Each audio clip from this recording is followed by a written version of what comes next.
noocyo kala gedisan ayuu lahaa maalin safara iyo sidoo kale waqti yar kadib xafadeeyo nasiina maalinkeeni koowaad waxaan oo bilowday waxbarashadeeni. Braille literacy contributes to empowerment of persons with disability in a way that first it's the writing and reading mode that they understand. So they are able to express themselves, accept who they are, fight for their rights, advocate for their rights in the society. anagoo muqdisho ka nimaanay dhalinyaro Soomaaliyeed aad ugu baahnayn inaan helno mishiimadan aqoon aan dadkayga dib ugu celino. waxaan rajaynaynaa anagoo dib idinkaga soo sheegi doono markii noo dhammaado seminaarku.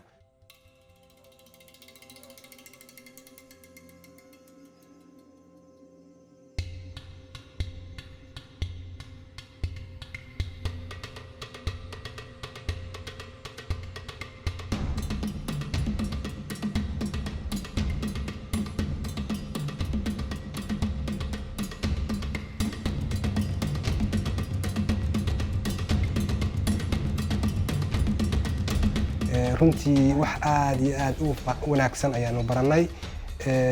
wixii ugu muhiimsanaa haddii aan ka xuso waxyaabaha aan maanta iyo shalay baranay mishiimada oo muhiim noo ahaa oo halkan ka muuqda arkaysaan ayaa aad iyo aad waxay igu hayeen aniga jacayl zaa'ida oo aan daneynayay inaan barto kadibna aan dadkaygii dhalinyarada Soomaaliyeed ee baahida weyn u qabtay ku celiyo. waxaan rajaynayaa wixii cilmi ahaa oo halkan aan ka bartay inaan ugu deeqo ugu adeego dhalinyarada aragala ee Muqdisho ku nool. si kastaba waxay tani igu dhiirigelinaysaa in aan maalmo iyo marar kala duwan aan hormariyo xirfadeeda si aan ugu deeqo uguna adeego dhalinyarada aragala ee aanan helin fursadda aniga aan helay ee ku nool guud ahaan dalka dacladiisa kala duwan.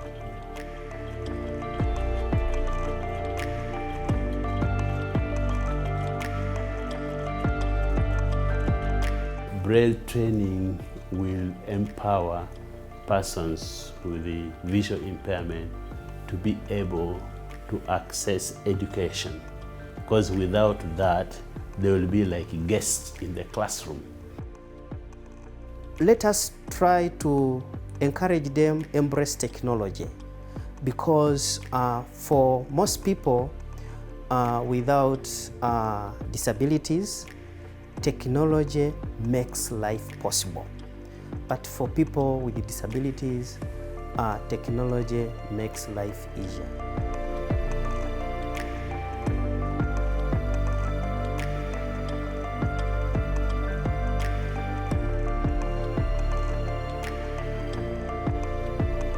waxyaabihii aan baranay intaan halkan joognay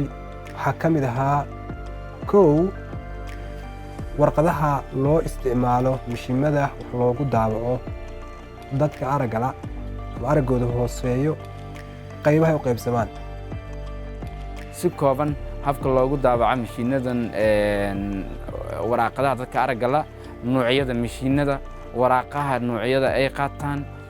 sidoo kale maaragtay software-rada dadka aragala oo qoraalka ugu bedela Braille iyo kuwa Braille intay ka bedelaan qoraal caadi text caadi u bedelayeen qaadanay. marka si kastaba ha ahaatee waxaan dhihi karnaa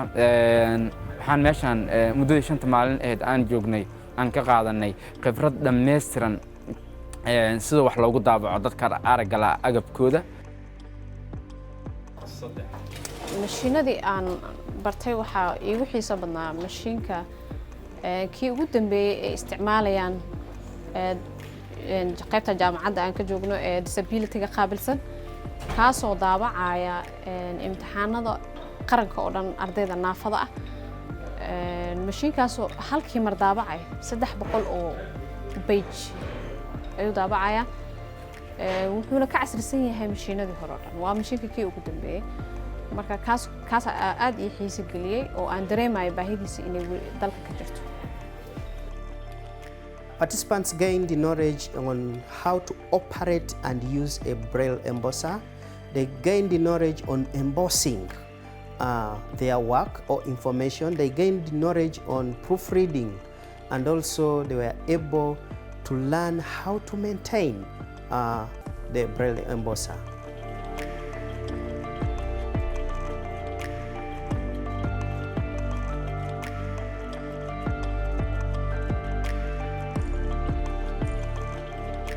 waxaan rajeynayaa wixii cilmi ahaa oo halkan aan ka bartay inaan ugu deeqo ugu adeego dhalinyarada aragala ee Muqdisho ku nool ardaydaas waxaa loo qaban jiray macallimiin tusaale ahaan imtixaanka wuxuu ku qoran yahay qoraalkii caadiga ahaa ee isla naqaanay oo printerka ahaa macallinka wuxuu u akhrinayaa ardayga su'aasha markuu u akhriyo macallinka ardayga wuxuu bixinayaa jawaabtii oo by oral ah macallinka markuu qoraya sometimes waxaa laga yaabaa qofkaas caawinaya ee loo soo qabtay in yacni erayadii insaan waaye wax ka mida ka tago maybe inuu spellingkii uu qaldo ama maxaa la lahaayay laba su'aalood oo kaleeto inuu isweydaariyo marka ardayga meesha wuxuu kala kulmi karaa in uu qayb ka mida yacni natiijadiisii uu ku waayo oo meeshaasna waxay noqonaysaa ardaygaas in loo geystay tacaddi ayagu way dadaalayaan laakiin haddii mashiinkaa la heli lahaa waxaa lagaga maarmi lahaa in qof kale uu ardaygaas yacni caawiyo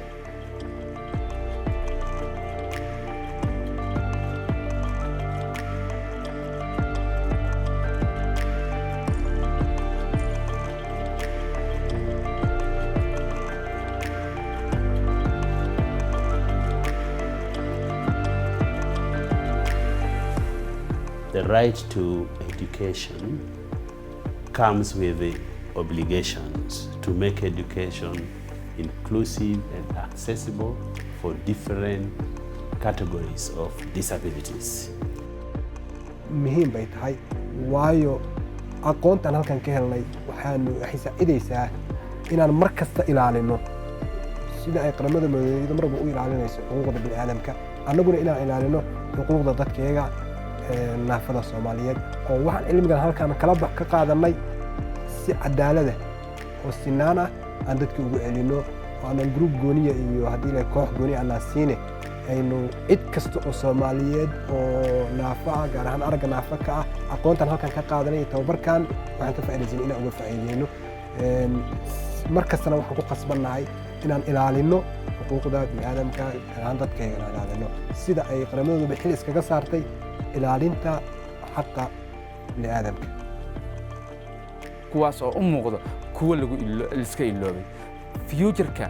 rajadeedu waxay tahay in la waayo ma dhihi karo in waa la weyn doonaa laakiin in la dhimo oo la yareeyo oo aan ku dadaalno oo aan u ololeeno in ay meesha ka baxdo ama wax ku dhow 50% ay isaga baxaan caqabadaha ay la kulmayaan dadka naafada qof kasta oo naafa ah uu heli karo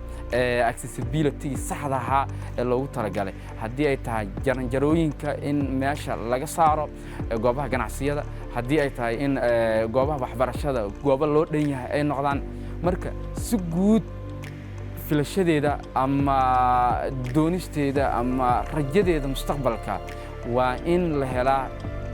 full inclusivity ka qaybgal bulsho oo loo dhan yahay